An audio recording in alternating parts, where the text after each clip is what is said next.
Hello, my friend. Are you ready for the second to last installment of the 21 Days of Beauty for the fall of 2020? I've got a lot to share with you, so let's go ahead and jump right in. Now, the Smashbox primers do have quite a good reputation, but let's talk about what's actually in these.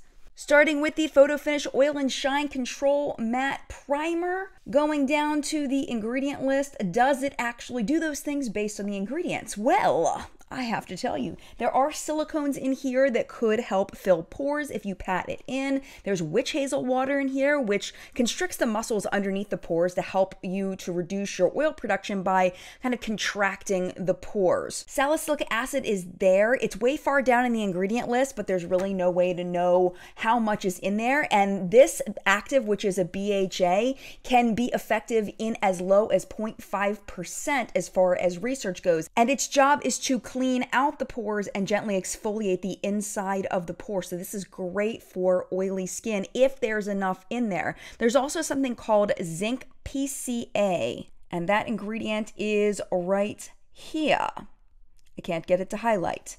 Are you going to highlight today? There you go. Thank you so much. I appreciate it. This does help to balance your sebum production, so that's a good thing if you have oily skin, and that's who this is targeted to. There's no fragrance noted here, so this does look like a really nice primer, and it does have great reviews. If you do have oily skin, please leave your thoughts down below if you have tried this.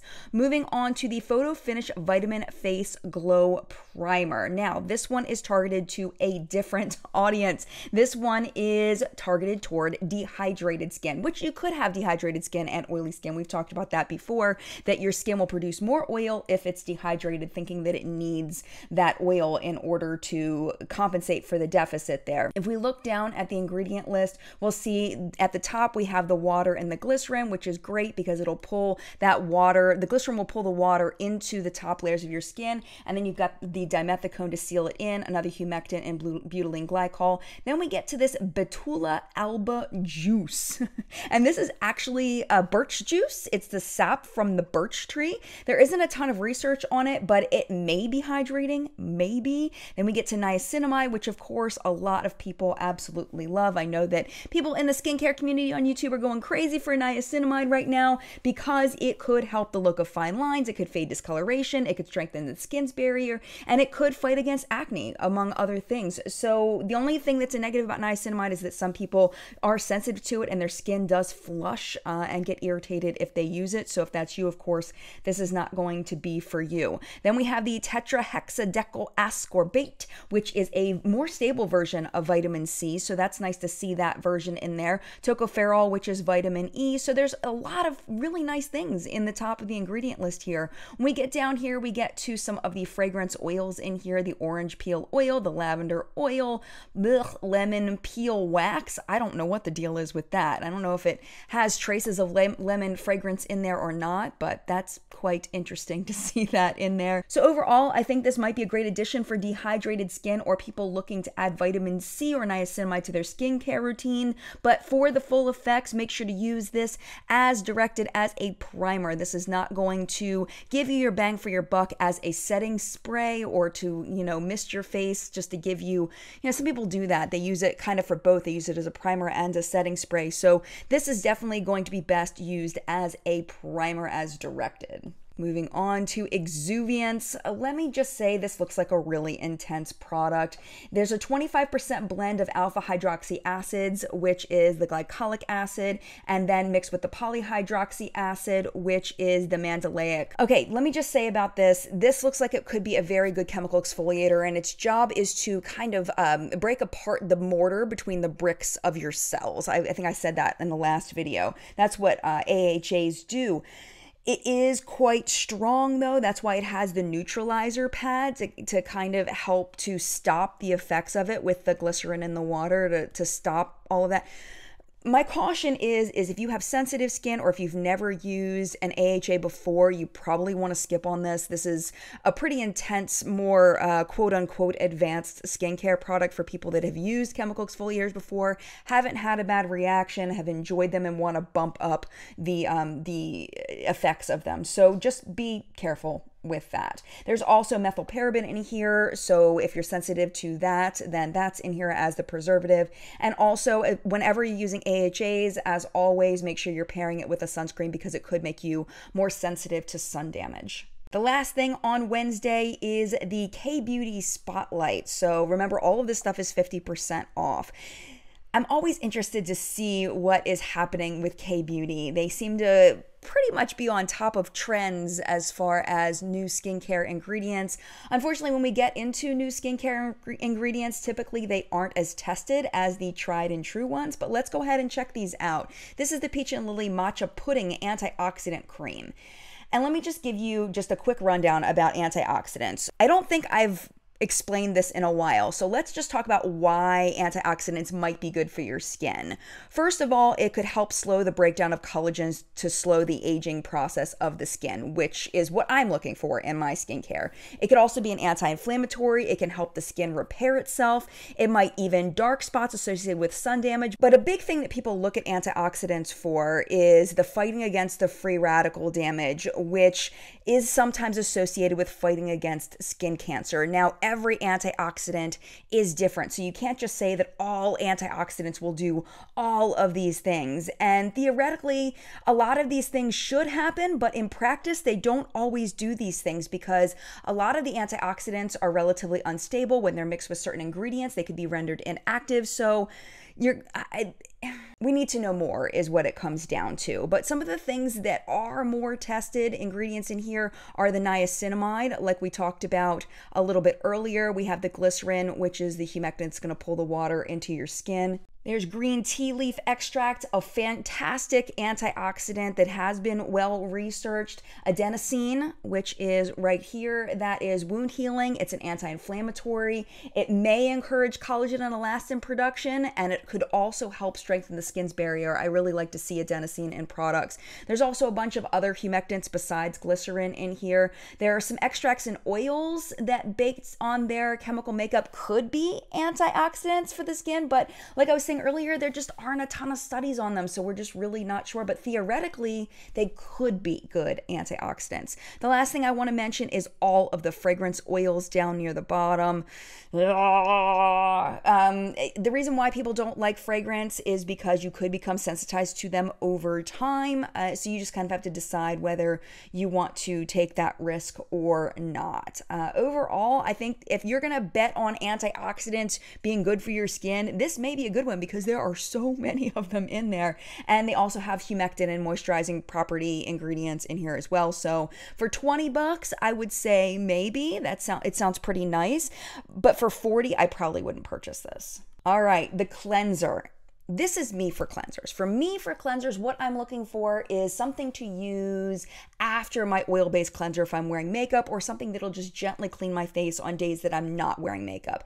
I don't really look for actives in my cleanser because I don't need BHA to clear out my pores. So a lot of these are really not going to be sitting on the skin long enough to really do much, which makes me kind of sad. I look for more simple cleansers, but that's just me and my particular skin. I do have more normal skin. I get the occasional pimple every once in a while. I get the occasional dry patch every once in a while. So that's just what works for me personally. That being said, there are some good antibacterial ingredients in here and quite a few gentle cleansers. At the $14 price point, it looks pretty nice for a second cleanse on makeup days. Like I said, single cleanse on non-makeup days. I don't think I would pay $28 for it, but $14, I think it looks pretty nice. The Mamonde Lip Sleeping Mask. I did an entire video on lip products that a lot of people seem to really like and find helpful. I will link that below for you, but I'll give you the nitty-gritty of what you needed to know from there. But basically, most lip balms either focus on protecting or they focus on both protecting and healing damaged skin. This one does have both of those in there. It also has fragrance in there though, so keep that in mind. It does look quite nice. I wouldn't pay $16 for it, but I might pay $8. That seems like a theme so far for this section. This one though, I think looks really cool, but there's a catch. All right, CosRx Advanced Snail 92 All-in-One Cream. Ingredients, very, very small ingredient list. This is the kicker on this one. Snail secretion filtrate. Some people, that just freaks them out. They do not want snail mucin on their face. I get it.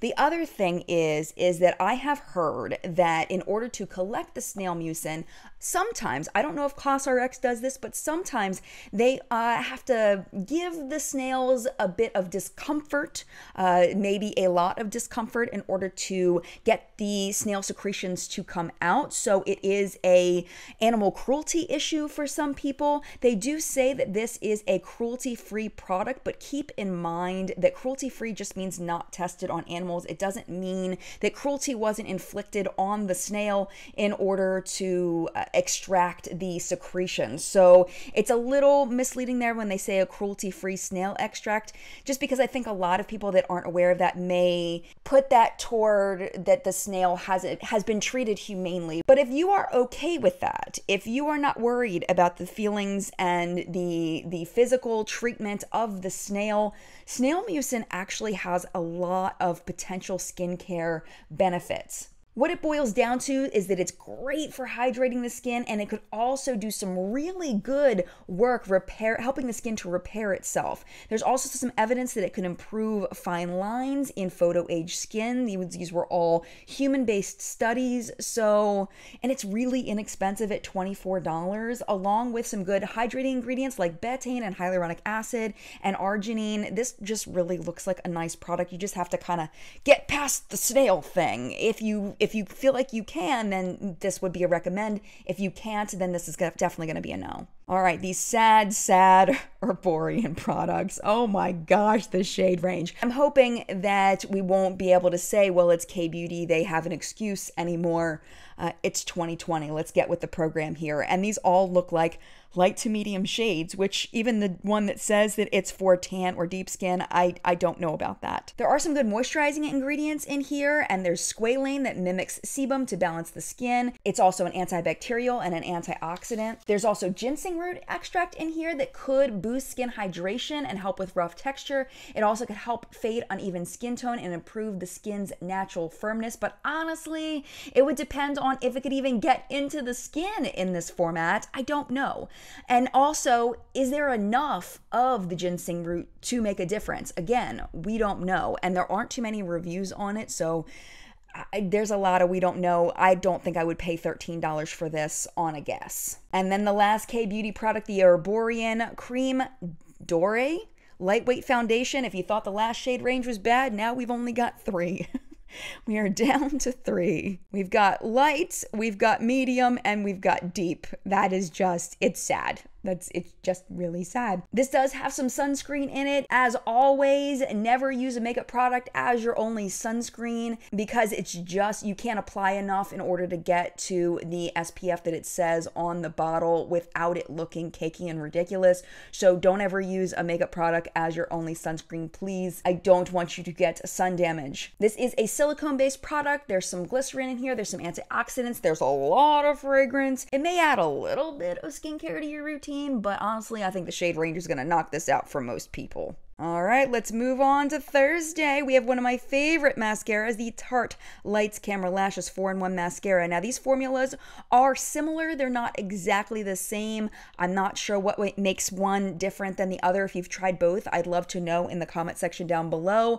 For me, it adds length, it adds volume. I see a lot of people really love this, but to be honest, I have never, ever, ever seen a mascara that everybody in my comment section likes. This one does have pretty good reviews from most people. For me, it's great. Again, let me know what you think in the comments. The Dermalogica Calm Water Gel. This is quite expensive at $50, so it's got to have some good bang for your buck. And looking at this, it really does have some nice hydrating and skin calming ingredients, but even at the $25 price point, I think it might be a little bit overpriced. Definitely would not purchase this at the $50 price point. I think you're paying for the Dermalogica name there at the $50 price point. Maybe if you have very dehydrated skin and you want to try something, it's got some great tried and true ingredients in here, and also skin calming ingredients with that aloe leaf juice.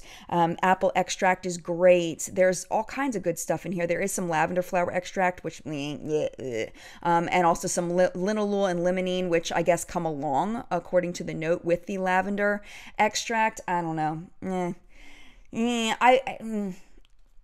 I think you're mostly paying for the Dermalogica name, to be honest. The MAC products. Okay, we're just going to talk about these here. I don't like MAC lip gloss. They're very heavy and thick and sticky, and I don't like them. I don't like the way they feel. They are not fun to wear at all. I prefer a much more natural feeling product. These formulas are very similar. There's a base of mineral oil substitute, jojoba seed oil, and coconut oil. In the colored one, there may be carmine, so be aware of that. That's a pigment made from crushed bugs, so if you are vegan, this is definitely not going to be for you. Maybe this one, definitely check the ingredients to make sure, but this one is definitely not for vegans. Now, I haven't tried these in a while, so maybe they're a little bit different, but from what I remember, I did not like this one at all. And then finally, for our second to last video, we have the First Aid Beauty Cleanser. In the ingredients, it does look like a really nice, mild cleanser. I actually have found that I really like products that have this ingredient here. I'm not gonna try to butcher it, but it's got a nice foaming effect without it stripping the skin. It's a really nice gentle cleanser. I tend to really like products like that. And then there's also the glycerin that might pull a little bit of water into your skin. But again, like I said, I don't really care about like actives and stuff in my cleansers. I did notice in the reviews, a lot of people were saying that this cleanser was breaking them out. And I remember reading that in my comment section as well about this, that it's breaking people out, which is super weird. Again, please leave your thoughts if you've tried this down in the comments down below. I've never used it, but it looks like something that I would purchase based on the fact that I don't get acne breakouts often. I don't think that would necessarily be a problem for me, but if you do break out often, you might want to pass on this and then only get it if you do have more drier, dehydrated skin. So that is it for today's video. I hope you enjoyed it and found it helpful. I know that everybody's kind of getting, you know, we're winding down the 21 days of beauty, but I still want to get these to you. I appreciate all of your beautiful and thankful comments. It makes me want to keep doing them because these are quite labor intensive and they aren't getting a ton of attention from the audience, but because it means something to you, because you are enjoying it, that makes it all worth it. I appreciate you watching because you are the one of the people that are here and enjoying, and that means so much to me. Thank you for watching. Mad love to you, and I will see you in a couple days for our very, very last installment. Have a great couple of days. I'll see you soon. Bye.